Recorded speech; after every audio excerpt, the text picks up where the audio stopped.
کاشتکار کے گھروں میں پولیسیں بھیجی گئیں، یہ بڑی زیادتی ہے سر. یہ کیا ہو رہا ہے سر؟ یہ قومی اسمبلی ایک ڈیبیٹنگ کلب ہے؟ ہم ایک دوسرے کا منہ دیکھنے آتے ہیں سر؟ کچھ ٹڈی دل کی وجہ سے اور کچھ بیماری کی وجہ سے چنے کی فصل بالکل ہی تباہ ہو گئی. پھل کے کاشتکار کے لیے خدا کے لیے چند کروڑوں کے ان کے قرضے ہوں گے زیڈ ٹی بی ایل کے اور مائکرو فائنانس بینکوں کے، وہ معاف کر دیں. ایم این اے ڈاکٹر افضل خان ڈھانڈلا اور ایم این اے ثناء اللہ مستی خیل صاحب نے گزشتہ دنوں قومی اسمبلی میں خطاب کیے، اور ان دونوں خطابوں میں جو سب سے زیادہ زور دیا گیا اس بات پر وہ یہ تھی کہ ہمارے کسان، ہمارے علاقے کا جو تھل ہے، ہمارے علاقے کا جو کچا ہے، وہاں کے جو کسان ہیں بدحالی کا شکار ہیں. لیکن ان دونوں تقاریر میں جو سب سے زیادہ نوٹ کیے جانے کے قابل بات تھی وہ یہ تھی کہ جب ڈاکٹر افضل خان ڈھانڈلا صاحب خطاب کر رہے تھے تو ان کو بات پوری نہیں کرنے دی گئی تھی، جو انتہائی افسوسناک بات ہے اور شرم کا مقام ہے ہمارے ان بڑے لوگوں کے لیے کہ جو ہماری اس غریب عوام کو اگر کوئی ریپریزنٹ کرنے کی کوشش کرتا ہے تو اس کو بات نہیں کرنے دی جاتی ہے، اس کو بتانے نہیں دیا جاتا کہ ہمارے مسائل کیا ہیں. پورے بھکر نے ڈاکٹر افضل خان ڈھانڈلا صاحب کو اور ثناء اللہ مستی خیر صاحب کو اپریشیٹ کیا. دونوں نے ایک ہی دن خطاب کیا اور مسائل سامنے رکھے. ہمیشہ ہم نے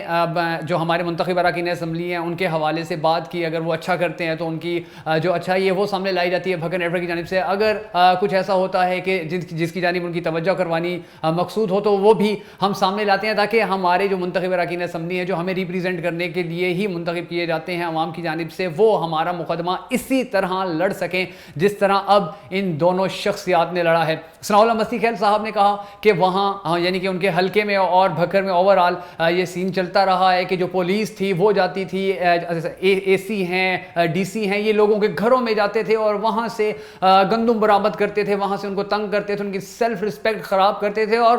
کسی قسم کی فیسلٹی بھی نہیں دی جاتی تھی. تو انہوں نے جو اعلان کیا کہ اگر فیسلیٹیٹ نہ کیا گیا اس غریب اس پسماندہ شہر کے کسانوں کو، اگر فیسلیٹیٹ نہ کیا گیا ان کسانوں کو کہ جنہوں نے گندم بیچی لیکن اس کے بدلے میں ان کو سیلف رسپیکٹ کے نام کی جو تھوڑی سی چیز تھی وہ بھی نہیں ملی اور ان کو اس طرح بے عزت کیا جاتا رہا، ان پہ مقدمات درج کیے جاتے رہے، افسوس کا مقام ہے. اور اس پہ اپریشیٹ کرنا چاہیے ایم این اے ثناء اللہ مستی خیل صاحب کو کہ وہ اپنی عوام کے حقوق کے لیے حکومت کا حصہ ہوتے ہوئے بھی حکومت کو چیلنج کر رہے ہیں، حکومت کو بتا رہے ہیں کہ اگر آپ نے اس عوام کو حقوق نہ دیے تو ہم دھرنا دیں گے، ہم احتجاج کریں گے اپنا حق لینے کے لیے. اور انہوں نے یہ بھی کہا کہ پہلے بھی اسی طرح پچھلے ماضی میں بھی اپنے عوام کے جو حقوق ہیں ان کے لیے بات کرتے ہیں. تو اپریسیشن تو بنتی ہے ان کے لیے، لیکن اور بھی بہت سارے ایسے مسائل تھے جو سامنے لانا ود پیسج آف ٹائم سامنے لانا انتہائی ضروری ہو جاتے ہیں. جیسا کہ اب انہی دنوں میں ہی گزشتہ چند روز کے دوران جو ایم ایم روڈ ہے وہاں پر حادثات ہوئے ہیں اور ان حادثات میں کچھ لوگوں کی جانیں گئی ہیں. تو اس مسئلے کے ساتھ کہ جس نے ہمارے کسانوں کو اپنی جکڑ میں لیا ہوا ہے، اس کے ساتھ اگر ہم اس مسئلے کو بھی ساتھ لے کر چلیں کہ جو ہماری روز ڈیلی بیسس پہ ہمارے شہریوں کی زندگیاں لے رہے ہیں تو بہت اچھا ہو جائے گا. لیکن اپریسیشن بنتی ہے اور بھکر نیٹ ورک اور بھکر کی عوام ایم این اے ثناء اللہ مستی خیل صاحب کو اس طرح اتنے اچھے طریقے سے اپنے علاقے کے جو مسائل ہیں اور ان کو ریپریزنٹ کرنے پر وہ خراج تحسین پیش کرتے ہیں اور حق بھی بنتا ہے. بینکوں کے قرضوں کے حوالے سے ایم این اے ڈاکٹر افضل خان ڈھانڈلا صاحب نے بات کی اور انہوں نے جو مثال دی تھی وہ مثال بے شک ایسی ہے کہ اس پہ جتنا اپریشیٹ کیا جائے کم ہے. انہوں نے کہا تھا کہ جہاں پر ہمارے ان غریب کسانوں کے قرضے معاف نہیں کیے جا رہے ہیں لیکن بڑے شہروں میں بڑے لوگوں کے جو بڑے بڑے قرضے ہوتے ہیں، انڈسٹریل کے قرضے ہوتے ہیں، وہ معاف کر دیے جاتے ہیں. انہوں نے یہ بات کی ہے اور یہ بات سچ بھی ہے اور اس بات پر ان کو اپریشیٹ بھی کرنا چاہیے کہ واقعی ہی ایسا ہے کہ یہاں پر ایسا لگتا ہے کہ غریب کے لیے اور قانون ہے، امیر کے لیے اور قانون ہے. غریب کے لیے قانون تھوڑا سخت ہے، غریب کے لیے تھوڑے جو قانون پر عمل کرنا وہ ضروری ہے، لیکن امیر اگر اس کے پاس 2 ٹکے ہیں یا چند پیسے ہیں تو وہ کچھ بھی کروا سکتا ہے، ایون اپنے اربوں ڈالرز یا اربوں روپے کے قرضے بھی معاف کروا سکتا ہے. لیکن ہمارا غریب کسان نہیں کروا سکتا اور ہماری جو تھل کی پیاس ہے اس کو بھی ختم کرنے کے لیے نہ پہلے ماضی میں کام کیا گیا نہ اب کام کیا گیا. اور اس کو جتنے اچھے طریقے سے ریپرزینٹ کیا ڈاکٹر افضل خان ڈھانڈلا صاحب نے وہ بھی یقیناً قابل تعریف ہے. کہ پہلے جب مجھے انٹرویو دیا تھا ڈاکٹر افضل خان ڈھانڈلا صاحب نے تو انہوں نے اس وقت بھی یہی بات کی تھی کہ میں نے اسمبلی میں ایک بار جھگڑا کیا تھا سندھ کے ایم این ایز اور ایم پی ایس کے ساتھ اور ان کو بتایا تھا کہ بے شک آپ کے تھر میں پیاس ہے لیکن اپنے تھر کی پیاس کے ساتھ ساتھ ہمارے تھل کی پیاس کا بھی خیال کیجئے اور ہماری یہ تھل کینال ہے اس کو چلنے دیجئے. لیکن ان کی ایفرٹ تھی، نہیں ہو سکے، امید ہے کہ انشاءاللہ فیوچر میں ہو جائے گی. لیکن انہوں نے اسی طرح اب پھر دوبارہ ریپریزنٹ کیا اور اپنے علاقے کی پیاس کا بتایا اور بتایا کہ اس جگہ پر ہمارے تھل کے اندر جو فصلیں ہیں اللہ کے رحم و کرم پر ہوتی ہیں. وہاں پر ہم چنا لگا دیتے ہیں, اگر بارش ہو جائے تو ہمارے جو کسان ہیں ان میں ان کی خوشحالی میں تھوڑا اضافہ ہو جاتا ہے, ورنہ ان کے مسائل جوں کے تو رہتے ہیں, کیونکہ حکومت کی طرف سے کسی قسم کی سہولیات جو ہیں وہ نہیں دی جاتی ہیں. الٹا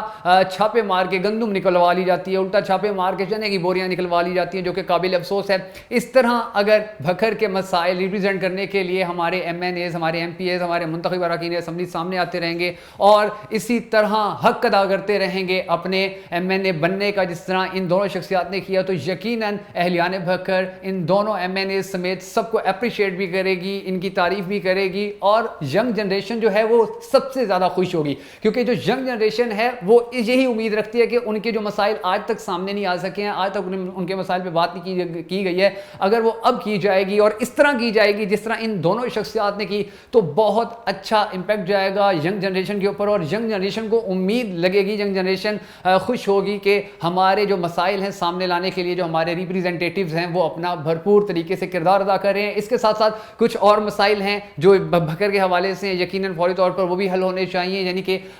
جو ہمارا دریا خان کا روڈ ہے, اگر اس کا مسئلہ حل ہو جاتا ہے, ایم ایم روڈ کا مسئلہ حل ہو جاتا ہے, تو یہ اتنا بڑا تحفہ ہوگا اہلیان بھکر کے لیے اور اسپیشلی ینگسٹرز کے لیے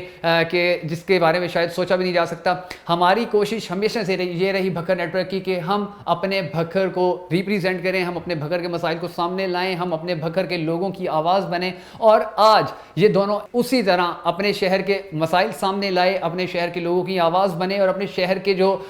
مظلوم طبقہ ہے اس کے مسائل حل کرنے کے لیے حکومت کو توجہ کرنے پر مجبور کرنے کی انہوں نے جو کوشش کی ہے اس کو اسی طرح اپریشیٹ کیا جانا چاہیے جس طرح بھکر نیٹ ورک کو اپریشیٹ کیا جاتا ہے کہ بھکر نیٹ ورک عوام کے مسائل سامنے لاتا ہے. ہماری دعا ہے, ہماری کوشش ہے کہ ہمارے منتخب اراکین اسمبلی اور بھکر نیٹ ورک اپنے شہر کے لیے کچھ اچھا کر سکیں, اپنے شہر کے مسائل ختم کر سکیں, اور یہاں کی عوام کو وہ سب سہولیات دینے میں کامیاب ہو سکیں جو کہ بڑے شہروں کے لوگوں کے پاس ہیں. بہت ساری دعاؤں میں یاد رکھیے گا. جلد ہی ایک نئے پروگرام کے ساتھ آپ کی خدمت میں حاضر ہوں گا. اس وقت کے لیے اجازت دیجیے. اللہ حافظ.